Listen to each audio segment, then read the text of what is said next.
July 28th. Happy birthday to Miami. Some cities grow slowly, even over centuries, around mines, forts, harbors. Miami appeared in the blink of an eye. People have lived along Biscayne Bay, where the Miami River meets the Atlantic Ocean, for thousands of years. For the Maya-Imi people of the headwaters at Lake Okeechobee, the river is named, and the river gives her name to the city. The Spanish settlement here, begun in the early 1500s, remained tiny for centuries. The Second Seminole War changed everything. In 1836, Fort Dallas rose beside the river, now in American hands. The fort was temporary. The gateway was permanent. Among the settlers who remained was one remarkable woman, Julia Tuttle, remembered today as the mother of Miami.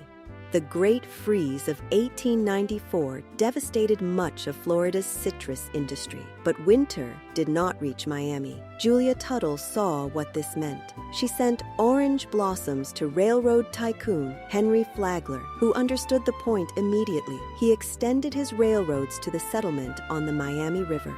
On this date in 1896, the city of just over 300 people incorporated as the City of Miami.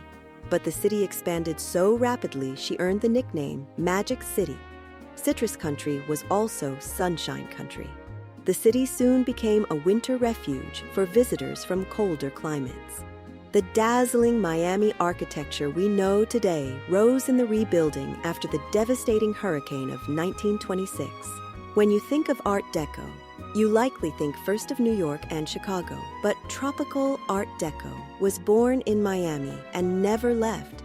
Pastel colors, curved corners, neon, palm trees.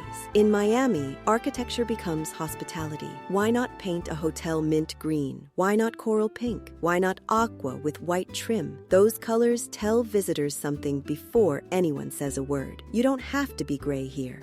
World War II transformed Miami once again. Hotels became military facilities. Thousands trained here. After the war, many returned, not as soldiers, but as neighbors.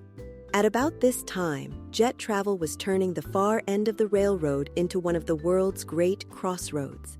Then came wave after wave of newcomers: Cubans, Haitians, Puerto Ricans, Colombians, Venezuelans, Brazilians, Jamaicans, and many more. Walk the streets today and you'll hear many languages. Visit the cafes and you'll taste the story too. Cuban coffee, Colombian arepas, Peruvian ceviche, fresh seafood, tropical fruit. Miami isn't simply an American city. She is one of the great meeting places of the Americas.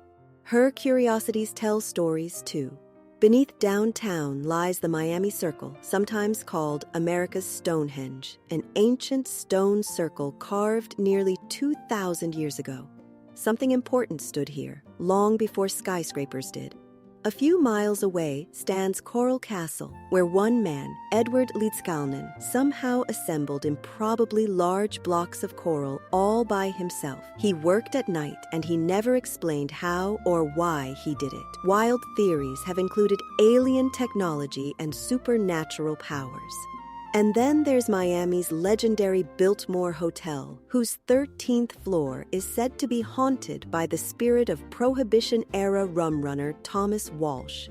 Biltmore vacationers have sworn they smelled the ghost's cigar smoke. You can't have a city without folklore. And, speaking of lore, to this day, Miami cherishes her greatest sports team, the 1972 Miami Dolphins, the only team in NFL history to complete a perfect season from opening kickoff through a Super Bowl championship. But Miami's true greatness lies not in folklore, football, architecture, or even beaches, but in something more foundational. For more than a century, people have come here from across the Americas seeking opportunity, refuge, adventure, or simply sunshine. Miami is famous for her welcomes, a city where sunrise became architecture, where neighbors became natives, where generations have come to begin again. The true magic of the Magic City is not that she appeared overnight, but that for well over a century, she has greeted the world with one simple word: welcome. Happy birthday to Miami.